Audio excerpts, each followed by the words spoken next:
Jadi intinya syarat ke Jepang itu walaupun S1 adalah bahasa Jepangnya. Bahasa Jepang. Iya, jadi S1-nya itu tidak cukup. S1-nya tidak cukup kalau mereka tidak mempunyai basic bahasa Jepang. Nah, jadi memang harus mereka belajar bahasa Jepang seperti itu, Bu.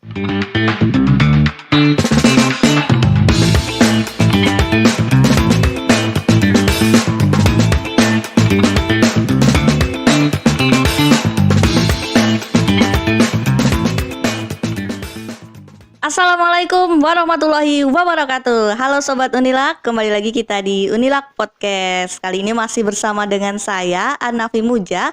Kita akan berbincang-bincang tentang kerja di Jepang. Tentu saja bersama dengan narasumber yang akan memberikan banyak pengalaman-pengalaman dan bagaimana tips dan trik untuk bisa bekerja di Jepang. Nah, sudah ada di depan saya Bapak Agung Wasi Ibrahim dari PT Cahaya Subarasi. Selamat pagi Pak Agung. Selamat pagi, Bu.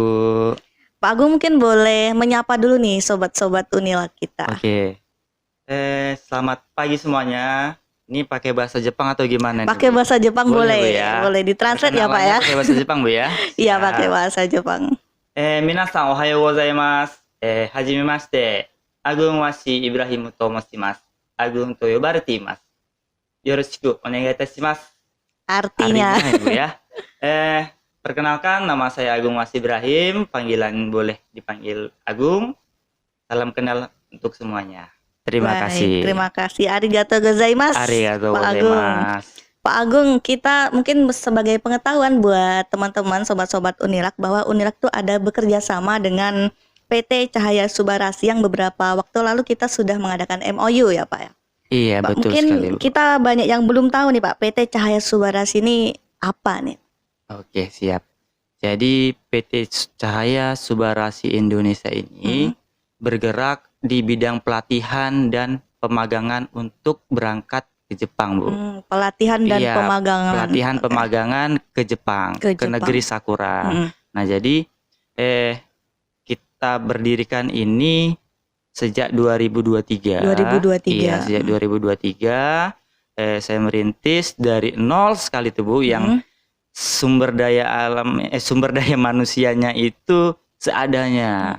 Baru 3 orang, 4 orang gitu kan. Nah, jadi setelah berjalannya waktu, alhamdulillah proses kita dalam 1 tahun kemarin grafik kita langsung melonjak naik sekitar 50%. 50% Iya, naiknya betul ya, sekali, Pak, ya. Bu. Jadi hampir sekitar 30 sampai 60 orang dalam proses kita 1 tahun, dan alhamdulillah di 2 tahun ini kan udah berjalan 2 tahun, Bu ya. Alhamdulillah kita sudah mengirim tenaga pemagang atau pekerja ke Jepang itu sekitar 150 orang. 150 Iya, orang, luar betul biasa. sekali, Bu. Terbilang masih baru ya sejak 2023. Betul sekali, masih baru, tapi alhamdulillah grafik kita mungkin melonjak naik, Bu ya, karena kan kita merintis dari nol, Bu.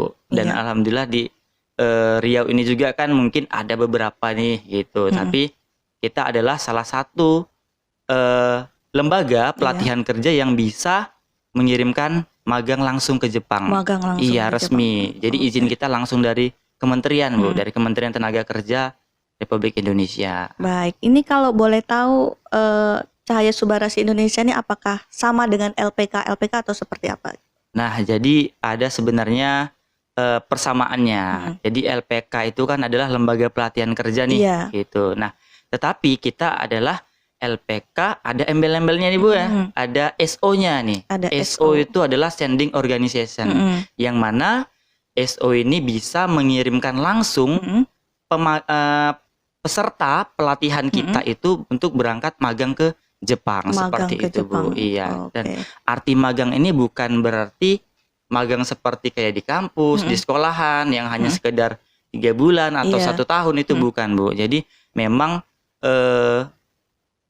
program magang yang dimaksud ini adalah program magang sambil kerja. Mereka itu otomatis uang sakunya itu udah lumayan cukup besar, ada gajinya, Bu. Iya, gitu ya kita Pak. bilang namanya magang uang saku, Bu, ya, bukan gaji. Tapi kalau di Indonesia angka 13 sampai 18 juta kan udah gaji, Bu, ya. Iya, sangat besar itu, Pak. Iya, betul khususnya sekali. di Indonesia. Untuk PT Cahaya Subarasi Indonesia ini apakah lembaga yang ada di seluruh Indonesia atau cuman ada di Riau nih, Pak Agung? Untuk saat ini pusatnya masih ada di Riau. Pusatnya di Riau. Iya. Berarti kita langsung di pusat nih ya, Pak. Betul ya? sekali, Oke. Bu. Nah, untuk MOU yang sama Unilak nih, Pak. MOU ini tentang apa? Nah, kalau untuk MOU dengan Unilak ini adalah gimana caranya biar mahasiswa atau mahasiswi Unilak ini mempunyai karir yang baik, karir yang bagus, itu kita outputkan atau kita kirimkan untuk magang atau bekerja di Jepang, seperti itu. Baik dari alumni maupun peserta pelatihan kita yang sudah ada di Jepang, itu kita kuliahkan di Unilak, seperti itu, Bu. Jadi ada win-win solution di situ. Iya, jadi anak yang misalnya nih peserta atau anak didik kita yang belum kuliah, belum mempunyai sarjana. Nah, di Jepang. Jadi Unilak ini membuka program RPL, Bu ya. Iya, RPL. Ya, jadi peserta kita yang ada di Jepang saat ini bisa melanjutkan kuliah di Unilak. Jadi plusnya, bonusnya banyak sekali, Bu.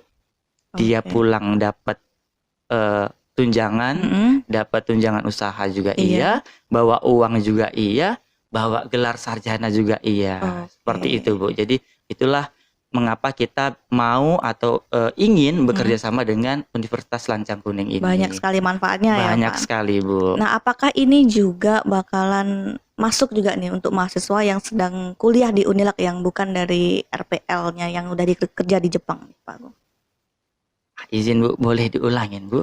Mungkin tadi kan orang yang sudah bekerja di Jepang kemudian kuliah RPL di Unilak, maka dia mendapatkan ijazah, dapat kerja, sama dapat ilmu. Nah, kalau itu apakah juga bisa mahasiswa kita yang sebelumnya belum pernah kerja di Jepang tapi setelah ikut program ini bisa magang di Jepang? Wah, bisa sekali, Bu. Bisa sekali. Jadi kan kita seperti yang saya sebutkan tadi, untuk para alumni, intinya dia harus selesai dulu sih, Bu. Harus selesai dulu. Iya, harus, yang di sini tuh harus selesai dulu dia S1. Nah, baru kita nanti sebelum S1 malah kita latih tuh, Bu, bahasa Jepangnya.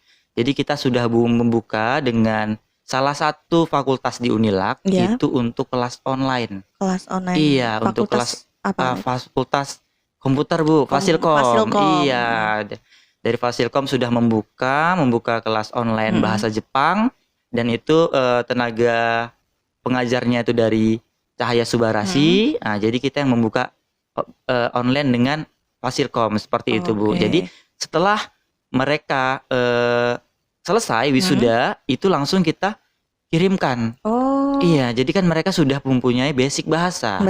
Jadi salah satu syarat untuk bekerja di Jepang adalah bahasa Jepang, Bu. Bahasa Jepang. Iya, bahasa Inggris itu tidak cukup gitu. Misalnya, saya bisa bahasa Inggris nih gitu ya. Tapi bahasa Inggris itu tidak cukup. Nah, jadi siapapun mau dari negara manapun yang ingin memasuki Jepang itu harus bisa bahasa Jepang. Karena seperti native-nya bahasa Betul Jepang sekali, di sana, Bu. untuk memudahkan juga. Iya, jadi kita dengan Fasilkom ini, gimana caranya setelah mereka selesai itu bisa bekerja ke Jepang, tidak mencari pekerjaan lagi gitu. Makanya kita buka peluang untuk adik-adik mahasiswa ataupun mahasiswi untuk belajar sejak sekarang, sejak dini gitu kan, dibandingkan setelah lulus baru belajar gitu. Itu kan sama juga mengulur waktunya. Iya, benar-benar. Itu, Ibu. Oke, misalkan nih saya mahasiswa nih. Kalau misalkan saya mahasiswa, saya pengen ikut ini, gimana caranya nih? Nah, jadi caranya sebenarnya mudah, Bu. Mudah gitu banget kan. nih. Apalagi kita sekarang ada di lingkungan Unilak nih. Dan Unilak juga kan sudah bekerja sama dengan kita. Iya. Jadi tinggal mendaftar saja di fakultasnya masing-masing, di setiap prodi mungkin, Bu ya. Iya. Nah, jadi setiap prodi ada dekannya, mungkin dari Pak Kaprodi langsung. Itu yang mengkoordinasi siapa saja yang berminat, itu kita daftarkan. Lalu nanti dihubungkan ke PT Cahaya Subarasi Indonesia untuk melakukan pelatihannya gitu, atau kegiatannya. Jadi apa saja kegiatannya itu kan tidak hanya bahasa saja Bu ya. Benar-benar. Jadi ada budaya, ada kegiatan fisiknya juga untuk daya tahan tubuh mereka, karena kan Jepang ini kan 4 musim nih Bu ya. Iya. Jadi kalau misalnya kita tidak sering olahraga, tidak Mempersiapkan iya fisik. mempersiapkan diri kita, ya mungkin akan down ketika kita Kaget. masuk di Jepangnya. Apalagi misalnya nih kita nih bulan 8, bulan 9 nih kan, yang cuaca kita sering hujan, tiba-tiba Kadang masuk ke sana panas, ya kan, masuk sana musim panas, otomatis daya tahan tubuh kita akan menurun seperti itu. Makanya kita akan melatih gimana caranya biar peserta-peserta yang akan ke Jepang ini dari fisiknya, daya bahasanya itu semuanya mahir dalam peraturan-peraturan atau yang sudah diterapkan Di di Jepang. Jepangnya seperti itu. Itu kalau boleh tahu sampai minimal semester berapa nih, Pak? Untuk ikutan? bisa ikut Bu ya. Jadi kemarin itu kesepakatan kita dengan Fasilkom sebenarnya tidak masalah mau dari semester berapa aja gitu. Jadi tergantung anaknya, tergantung mahasiswanya atau mahasiswinya. Nah, jadi kalau saran saya sih kemungkinan dari semester 6 karena kita prosesnya itu di 1 semester Bu. Untuk 6 belajar bulan. bahasa Jepang itu prosesnya kita 6 bulan. Dari 6 bulan itu kan kita untuk online-nya saja itu 4 jam Bu. Iya 4 jam. Jadi di luar kegiatan mata kuliah, itu kita melakukan kelas online seperti itu. Kalau dari prodinya nih, apakah khusus untuk prodi-prodi dari Fasilkom atau bisa dari fakultas lain nih Pak? Wah, kita kan untuk saat ini tuh bisa dari mana saja Bu, dari umum, dari fakultas mana saja itu boleh.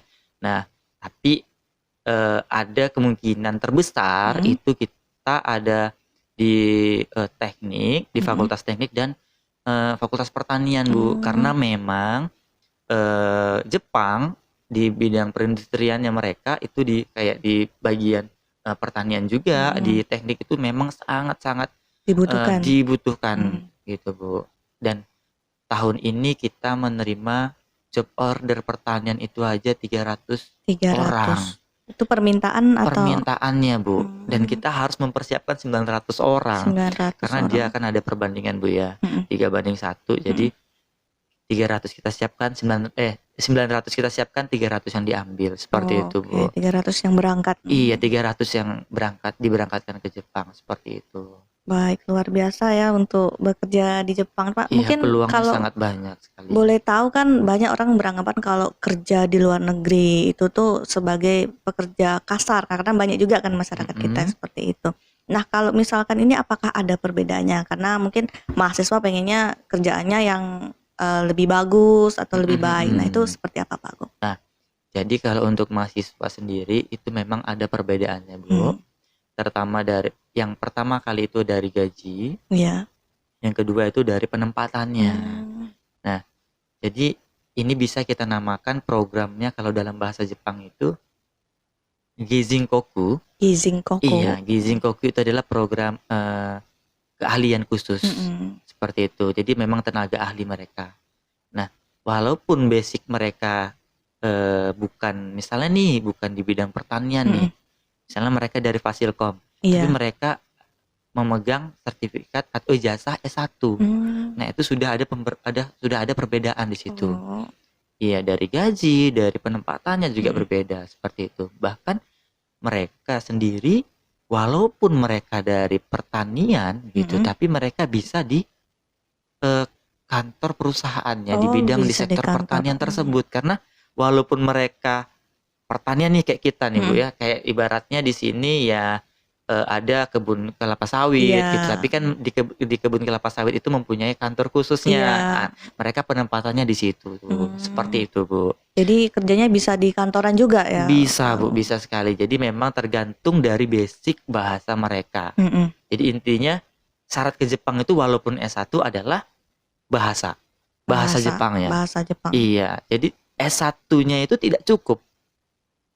S1-nya tidak cukup kalau mereka tidak mempunyai basic bahasa Jepang. Nah, jadi memang harus mereka belajar bahasa Jepang seperti itu Bu.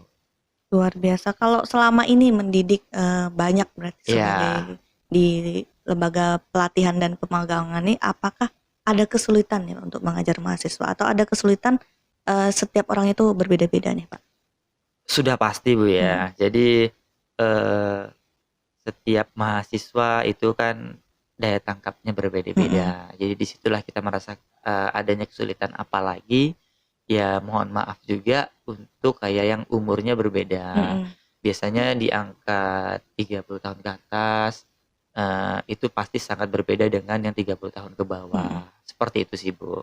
Jadi disitulah mungkin kesulitan kita untuk mengajarkan bahasa Jepang ini, apalagi kita kan konsepnya ini udah menghafal bahasa baru Bu ya. Bahasa baru. Iya, mau nggak mau mereka memang harus menghafal gitu. Jadi ada yang daya tangkapnya kurang, ada yang cepat. Ya memang tergantung setiap orangnya Bu. Seperti itu. Oke. Apakah semua nih yang ikut pelatihan ini bisa ke Jepang atau nanti ada tesnya Pak? Nah, kita pastinya ada tesnya Bu ya. Pasti ada Ada tesnya. langsung interview dengan user Bu, bukan HRD. Kalau kita biasa di sini kalau perusahaan besar dengan HRD Bu Dengan ya. HRD. Iya, tapi kalau perusahaan Jepang itu memang langsung dengan kepala perusahaannya. Langsung ke pimpinan. Iya, langsung ke pimpinannya, tidak melalui siapapun. Jadi yang memilih itu adalah pimpinannya. Pimpinan. Iya, sebesar apapun perusahaan Jepang gitu kan, itu memang langsung ya yang memilih itu adalah pimpinannya. Memang di situ ada bagian-bagiannya, divisi-divisinya, tapi di situ dirembukin langsung, dimusyawarahkan langsung oleh pimpinannya. Seperti itu Bu. Terus kalau misalkan ada mahasiswa yang pengen daftar langsung nih, nggak mau lewat fakultas, nah itu apakah bisa juga nih Pak Agung? Boleh saja. Tapi kan di situ mungkin kita menyarankan untuk ke fakultasnya gitu kan, karena dari fakultas itu kan nanti mereka mempunyai data. Ada berapa dari fakultas ini yang berangkat ke Jepang ataupun yang ke Subarashi seperti itu. Nah, jadi kita tidak ya memang kita menerima secara umum Bu Tapi ya. tidak melangkahi gitu ya. Iya, karena kita sudah MOU nih gitu kan. Nah, kalau sudah MOU alangkah lebih baiknya memang kita tetap menerima, tapi kita data ini kita kirimkan ke fakultas tersebut atau ke univnya seperti itu Bu.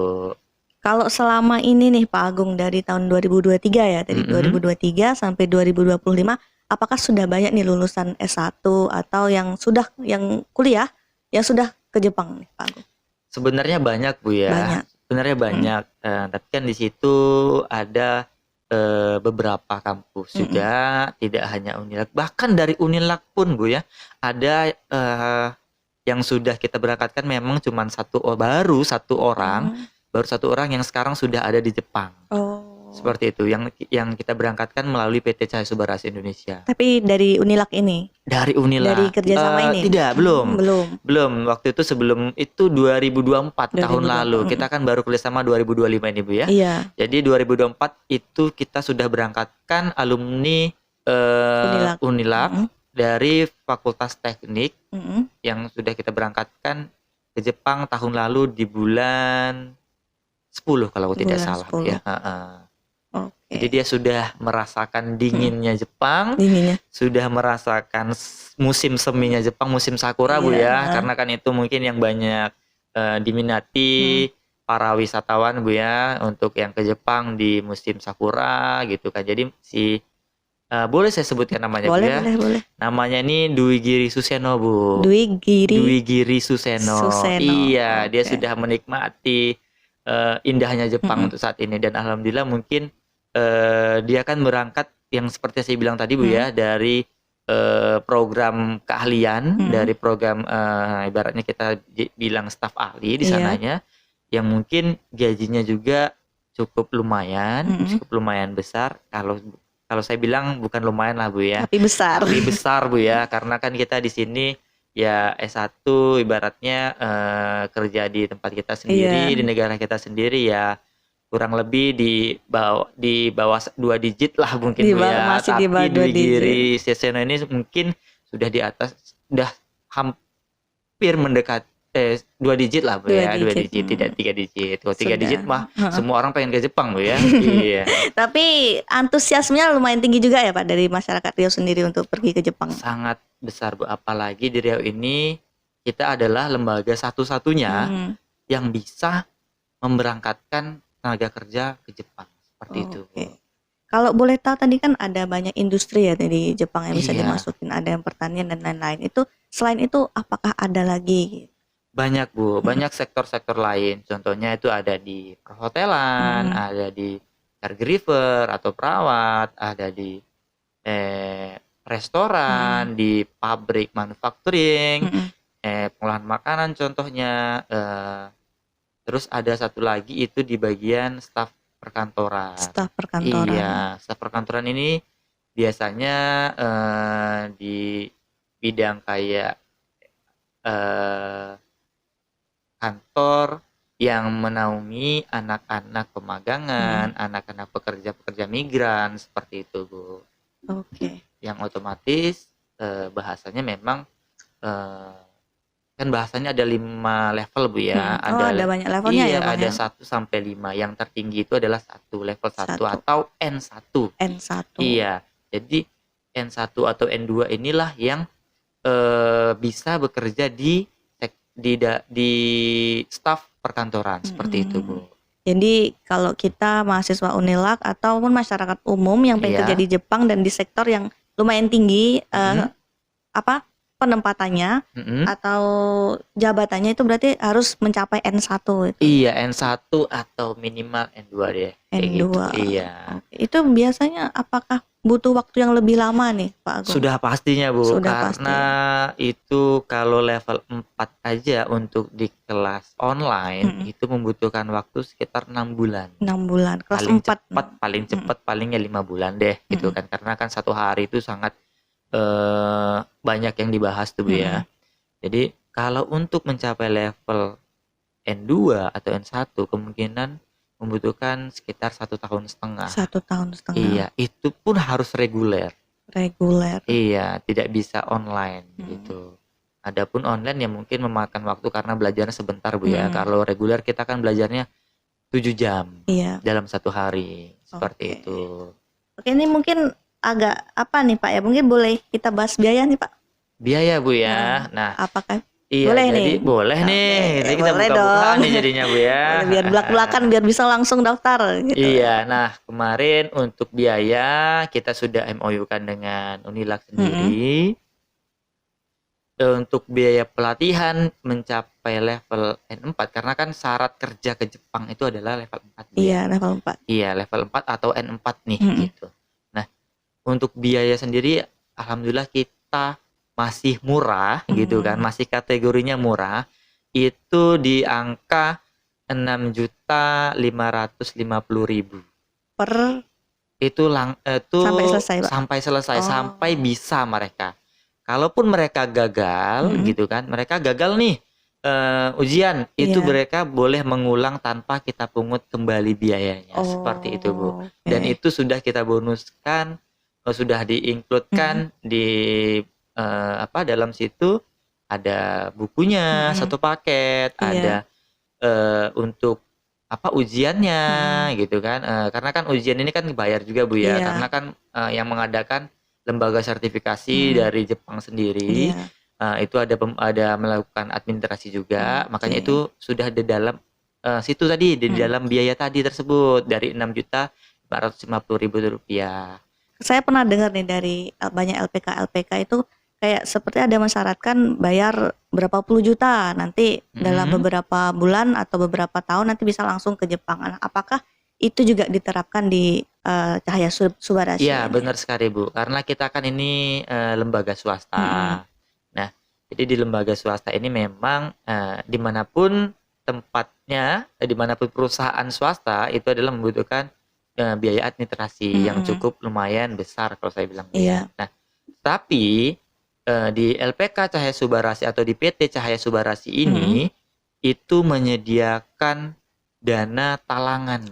Berarti dibiayai dulu. Dibiayain dulu.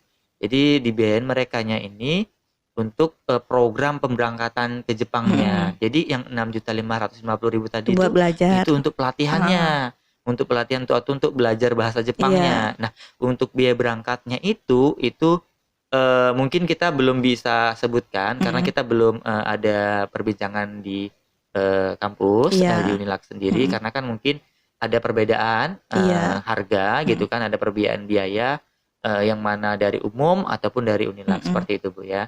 Jadi itu memang kita bisa menalangi dari 50% sampai 100% Bu. Berarti nanti dibayar pas mereka udah gajian gitu Iya, ya? betul sekali. Itu pun dibayarnya hanya 10 bulan. Tidak selama mereka bekerja. Gitu. Dan itu pun mereka sendiri yang membayarkan. Bukan mereka dipotong langsung dari kita, bukan dipotong dari perusahaan, tidak ada pihak-pihak lain yang memotong gaji mereka, gaji pekerja ini, gitu kan. Jadi memang full 100% dari perusahaan ke pekerjanya tersebut. Berarti sangat memanusiakan juga betul sekali. Kalau Jepang tidak ada namanya potongan-potongan. Kalau pinjaman Bu ya, potongan pinjaman itu tidak ada. Nah, ada pun potongan itu ya kayak apartemen mereka, karena kan apartemen mereka mungkin yang memfasilitasi itu adalah perusahaan. Nah, jadi listrik mereka gitu kan, itu nanti dipotong dari gaji mereka untuk membayar kayak mesnya gitu. Iya, mesnya mereka, listriknya mereka, wifi-nya mereka gitu. Pajaknya mereka seperti itu Bu. Nah, kelebihannya atau keuntungannya kerja ke Jepang nih Bu ya. Jika kita pulang dari Jepang 3 tahun aja deh, nggak usah lama-lama nih Bu ya. 3 tahun aja deh. Ini kan ada asuransi yang bisa kita cairkan tuh Bu ya. Kayak BPJS tenaga kerja. Betul sekali. Nah, kalau kita di sini kemungkinan dalam kita kerja sekarang mungkin di karyawan swasta, di perusahaan swasta itu mungkin untuk diangkat pensiunnya itu 50 bekerja atas. 50 tahun dan bekerjanya itu pun maksimal 25 tahun Bu ya, betul ya. Jadi itu tidak mencapai atau dana pensiunnya mereka yang dicairkan itu tidak mencapai angka 100 juta atau bahkan 50 jutaan sekian mungkin Bu ya. Tapi di Jepang 3 tahun aja nih Bu ya. 3 tahun aja nih itu bisa mencapai 150 juta Bu. Jadi pulang kita udah dapat tabungan ya kan.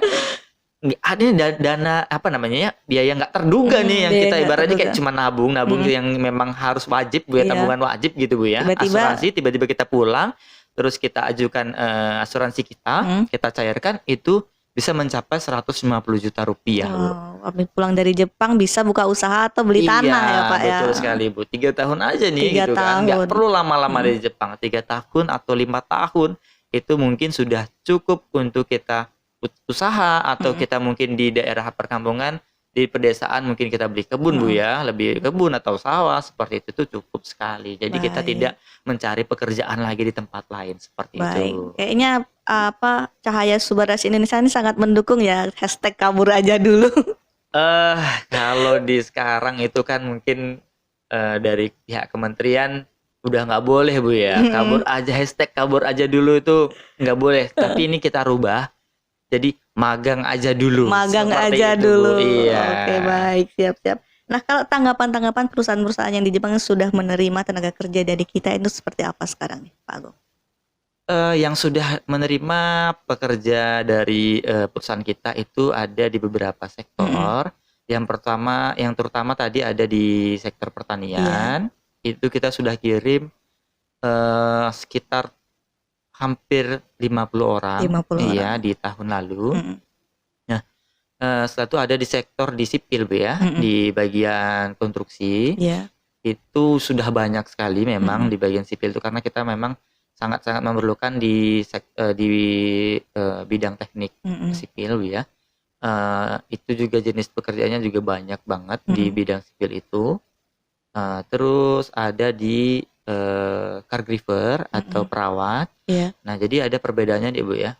Mungkin kalau di negara lain itu bidang perawat ini mungkin teman-teman semua ngiranya perawat lansia ini adalah di rumah-rumah.